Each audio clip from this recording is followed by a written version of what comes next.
தேசிய ஜனநாயக கூட்டணியில் சேர்கின்ற கட்சிகளுடைய எண்ணிக்கை, அந்த கட்சிகளுடைய பலம், இவை எல்லாமே நாளுக்கு நாள் பெருகிக் கொண்டிருக்கிறது.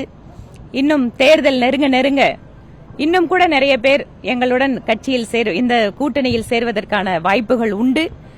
அதனால் வெகு நிச்சயமாக அடுத்த முறை மீண்டும் பிரதமராக திரு மோடி அவர்கள்தான் வரப்போகிறார்.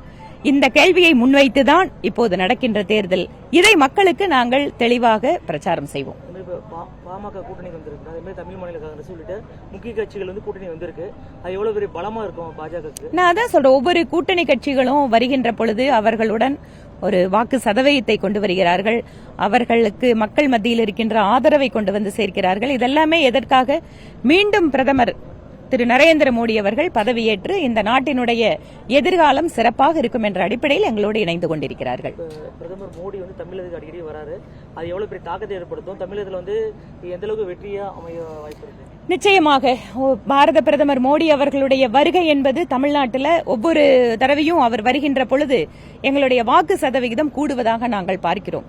நேற்று கூட மாலையிலே கோவையில ஒரு மிகப்பெரிய சாலை பேரணி, ஆயிரக்கணக்கான மக்கள் தாங்களாக முன்வந்து ஒரு தலைவரை பார்க்க வருகிறார்கள் என்றால், இன்று நாட்டிலேயே மக்கள் தானாக முன்வந்து ஒரு அரசியல் கட்சி கூட்டங்களுக்கு வருகிறார்கள் என்றால் அது பாரதிய ஜனதா கட்சிக்கு மட்டும்தான் இப்போது இருக்கிறது.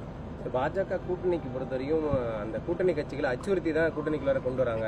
ஏற்கனவே இருக்க வழக்குகளா இருக்கட்டும், இல்ல ஈடியை பயன்படுத்தி அந்த மாதிரி கூட்டணியை அமைக்கிறாங்க அப்படின்னு ஒரு குற்றச்சாட்டு. எங்களுடன் கூட்டணிக்கு வருகின்ற கட்சிகளை பற்றி ஒரு தரம் தாழ்ந்த விமர்சனம் இந்த மாதிரி வைக்கிறாங்க. நம்ம வீட்டுல குழந்தைங்களை கூட அச்சுறுத்தி ஒரு இடத்த கூட்டிட்டு போக முடியாது. அப்படி இருக்கின்ற பொழுது இந்த மாதிரி இருக்கின்ற அரசியல் கட்சி தலைவர்களை பார்த்து இந்த விமர்சனம் வைக்கிறதே தவறு. நன்றிங்க. செய்திகளை உடனுக்குடனும் துல்லியமாகவும் தெரிந்து கொள்ள சப்ஸ்கிரைப் பண்ணுங்க.